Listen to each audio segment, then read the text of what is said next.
Hi, I'm Dila Loomis. Most people call me Dinah, short for dynamic. Before this interview is over, you will know why. Well, most probably you will know why when Miss Dinah is through with this interview. I'm Dr. Lejano, and this is one of our first entries into our video blog, from which you are sure to learn. So, Miss Dinah, what would you like to talk about tonight?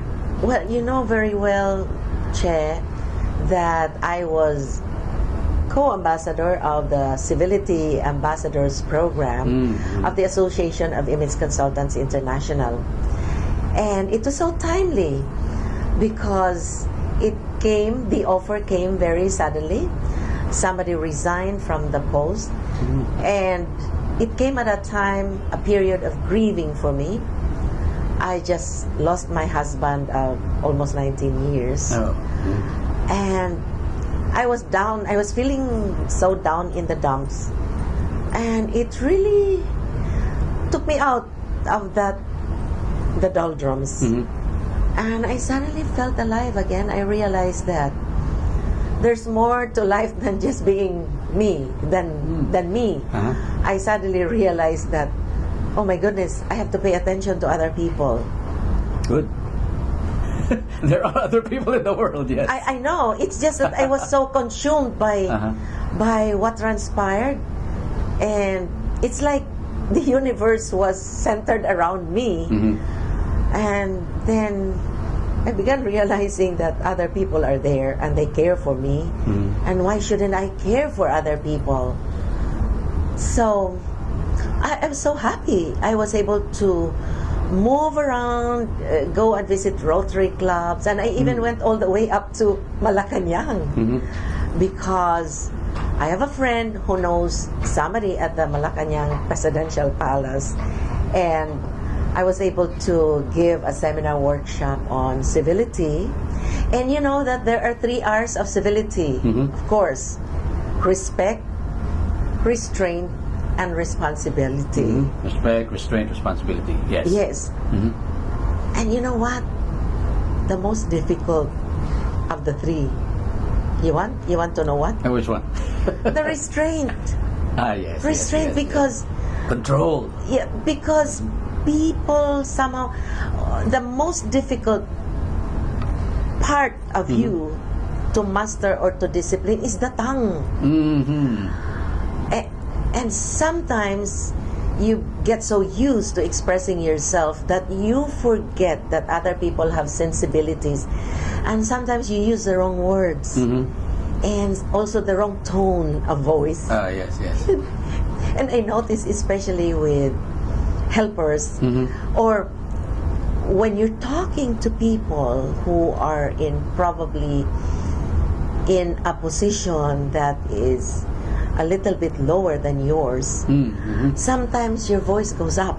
Yes. All you're trying to do is give instruction and trying to put emphasis on certain words, and then before long they already start crying. So you realize, oh my gosh, I should have restrained myself. So I realized respect, you can train yourself, because you say good morning, you say thank you, will you please, excuse me, or I beg your pardon. And so these are shows of respect. And yet restraint, oh my goodness gracious, I've seen a lot of people blow their top and use words that are sometimes demeaning. And later on, they told me I shouldn't have said that. but it's so difficult to control. Yeah, that's true. So somehow you use a lot more of your spiritual side, because physically, mentally, emotionally, it's so difficult. So you ask for help. You really need help, spiritual help. And responsibility is, on the other hand, for me, it's a bit easier, because even if it's not your fault, it's still your responsibility to set things straight. Yeah, that's true. And especially when you have customers, you're a business, and you have customers, you don't have to be wrong. The customers don't always have to be right, and yet you want to set things right for them. It's really more of giving.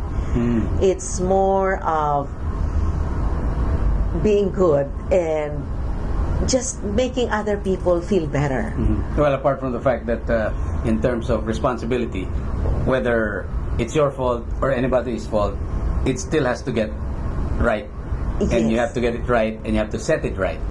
Yes. And on the matter of restraint, in the matter of restraint, the problem there is sometimes, even if we try to be civil, people are too sensitive sometimes because it's a cultural thing.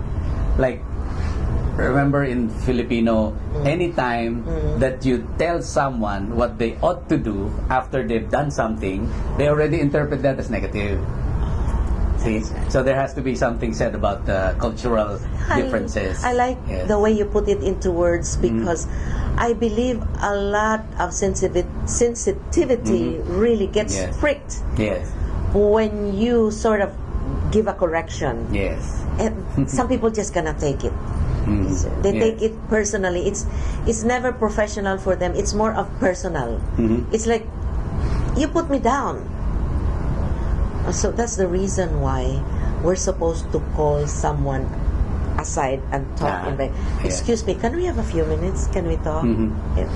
So you're supposed to just be alone. Yes. So which in a way is also a form of respect. Right. You don't want them to be embarrassed in front of other people. Right. So it's better if you do it on a one-on-one basis. But there's something I've been noticing, Che, lately, because of elections, and we know that we will also soon have our own elections. Yes. This is so, I could not believe the uncivil behavior and the words that they use, how they put each other down. It was just, it's almost insane. And I just thought that they should be talking about issues, and then they're already tearing each other down. And there was this particular candidate who's very popular, and yet he really tore the opposition to pieces and really made him look like a monster. So I said, it's more like a character assassination to me already. I thought that had no place in. Why do you have to tear down somebody? Why don't we just talk about issues? Exactly. In a matter of speaking, respect goes out the window. Right. So, when elections come near, and especially since our elections are coming up also. And isn't that something I noticed right away? When the campaign was over, the election was over, and somebody already won. Oh my gosh, both sides were so kind and so nice to each other. Hey, what was that for? What was all that, tearing down for? And then now, you're trying to make each other feel good. Yeah, it's like the Filipino family. They might bicker, fight, they might even try to kill each other. But when that particular family is the one being hit on and they're the underdogs, the entire family usually bands together against the particular person who is against that particular member of the family. At least that's one good thing about Filipinos that we can say. Whether that may be twisted because the person that's being attacked might actually be guilty, well, at least that's one thing that we can be thankful for. So, for this particular episode, I think we've talked quite a lot about civility. And in the next episodes, we will have a lot more focused discussions on particular things, not just on civility. So, Miss D, would you like to tell our televiewers to stay tuned again? Meanwhile, this is Doc Che, and thank you for sharing our time with us. And this is Dina, or you may call me Dinah, and now you know why. Saying so long until next time.